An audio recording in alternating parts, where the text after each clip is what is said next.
Het Koekoeksnest is een museumcafé, dus een museum staat ook ergens voor. Daarom zou ik graag een kleine rondleiding geven in het Koekoeksnest.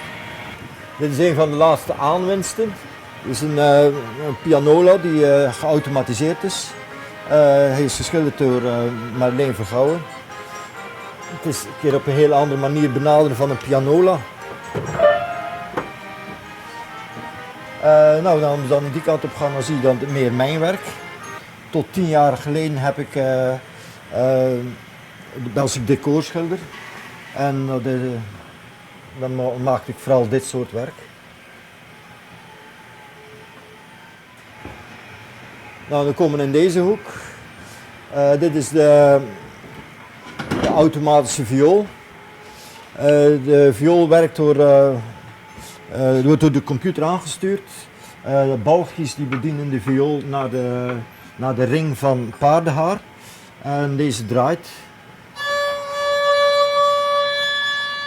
En hij wordt aangefret door ook weer balkjes.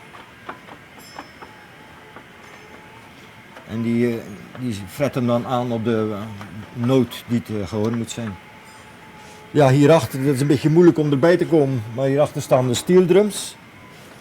Die staan ondertussen al zo'n 6, 7 jaar in het Koekoeksnest. Ja, het ziet er nogal slordig uit. Ik moet daar nog een keer wat werk van maken, omdat het allemaal een beetje te... Maar ja, dat is toch niet iets wat de mensen zien dus. Nou, daarnaast staat de contrabas. Dat is ook een muziekinstrument dat enig in zijn soort is. Die heb ik ontwikkeld omdat ik eigenlijk wat te weinig bas in mijn orkest had. En nou, dat werkt door rolletjes, houten rolletjes met leer beplakt aan de zijkant. Die draaien rond met motortjes. En nou ja, goed, op het moment dat ook daar zijn er weer balgjes die de rolletjes naar de snaar toe bewegen. En als die tegen de snaar aankomt, dan wordt de snaar in beweging gebracht. Dan hebben we nog een banjo, ook die werkt op lucht. Als een bepaalde noot moet klinken, dan gaan daarboven wordt die aangefret door lucht. En dan op hetzelfde moment gaat Dat is eigenlijk het plektrum. Dat is het plektrum, ja. Dan gaat hij met het plektrum over de snaar en dan klinkt ook weer de noot. Nou, dat is een elektrische gitaar. Ik wilde toch ook een beetje mee met de moderne tijd. Dus ik heb dan maar een elektrische gitaar geautomatiseerd. En ik moet zeggen, dat bevalt me prima. Thuis ben ik op het ogenblik nog bezig aan een elektrische basgitaar. Ook wel om het wat vlottere werk te kunnen afspelen. Nou, dan komen we hier met het orgel, het Koekoeksjonk. De kist is van het MBC in Hilvarenbeek. Waar muziekinstrumenten, maar het front heb ik dan weer zelf gemaakt. Nou, de poppen heb ik ook zelf gemaakt. Dat is eigenlijk mijn hobby. Het schilderen is altijd mijn werk geweest, maar die poppen maken was dan meer een hobby van me.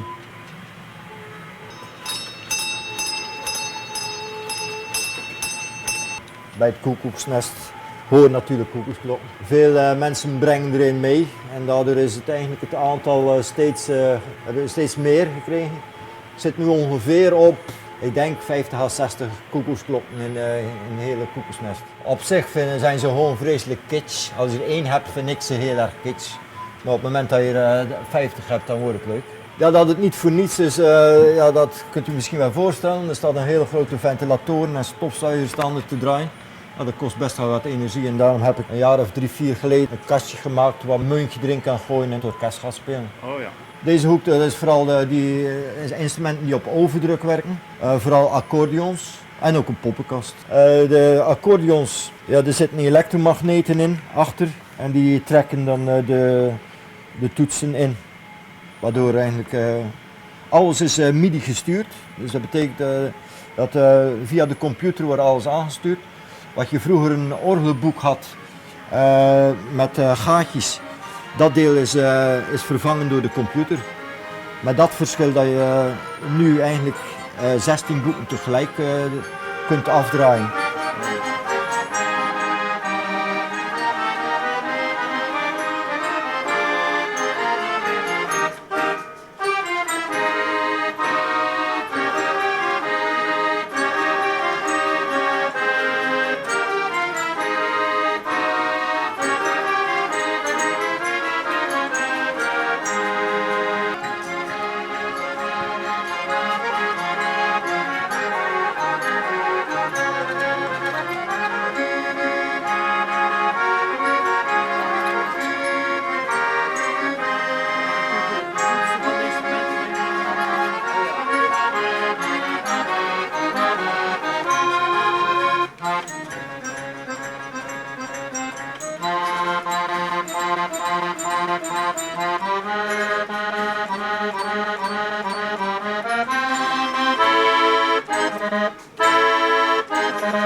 Leuk dat u bij de rondleiding aanwezig wilde zijn.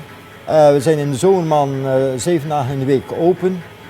Ik zou zeggen, kom eens langs. Dan kunt u in de tent echt zien. Bedankt.